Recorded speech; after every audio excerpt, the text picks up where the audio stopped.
भाई और बहनों, आज मैं किसी पार्टी के खिलाफ नहीं, लोकतंत्र के पक्ष में बोलने खड़ा हूं। आज सवाल ये नहीं है कि कौन जीता और कौन हारा। आज सवाल ये है कि क्या जीत और हार अब भी जनता तय कर रही है। चुनाव आयोग, जो कभी निष्पक्षता की मिसाल था। चुनाव आयोग इस देश की आत्मा है। ये वही संस्था है जिसने गरीब की उंगली के निशान को प्रधानमंत्री की कुर्सी से जोड़ दिया।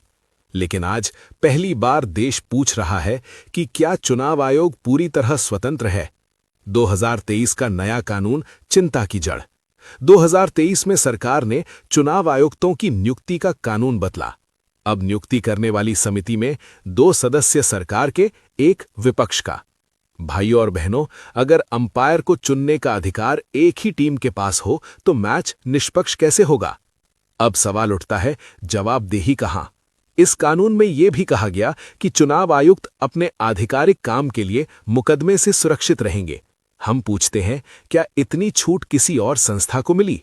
क्या जवाबदेही के बिना निष्पक्षता संभव है? हम ये नहीं कहते कि चुनाव आयोग गलत है, लेकिन हम ये जरूर कहते हैं कि संस्था पर सवाल उठाना लोकतंत्र का अपराध नहीं, कर्तव्य है। जनता का विश्वास सबसे बड़ा सवाल। आज गांव-गांव, गली-गली लोग कह रहे हैं, वोट हमने दिया, जीत कोई और गया। हो सकता है ये केवल भावना हो, लेकिन भाइयों और बहनों, जब भावना व्यापक हो जाए तो लोकतंत्र खतरे में होता है। लोकतंत्र सिर्फ ईवीएम से नहीं चलता, लोकतंत्र भरोसे से चलता है।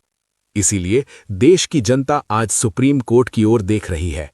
हमें उम्मीद है कि न्यायपालिका संविधान की रक्षा करेगी, चुनाव आयोग को मजबूत करेगी और ये तय करेगी कि कोई भी संस्था कानून से ऊपर ना हो। हमारा संदेश साफ है, हम सत्ता नहीं मांग रहे, हम निष्पक्षता मांग रहे हैं। हम किसी पार्टी को हराना नहीं चाहते, हम लोकतंत्र को बचाना चाहते हैं। क्योंकि अगर चुनाव निष्पक्ष नहीं होंगे तो सरकार मजबूत दिखेगी, लेकिन देश कमजोर हो जाएगा। अंतिम पंक्ति जोर से बोलें, लोकतंत्र में सत्ता का स्रोत जनता है और जनता से बड़ा कोई नहीं। जय संविधान, जय लोकतंत्र।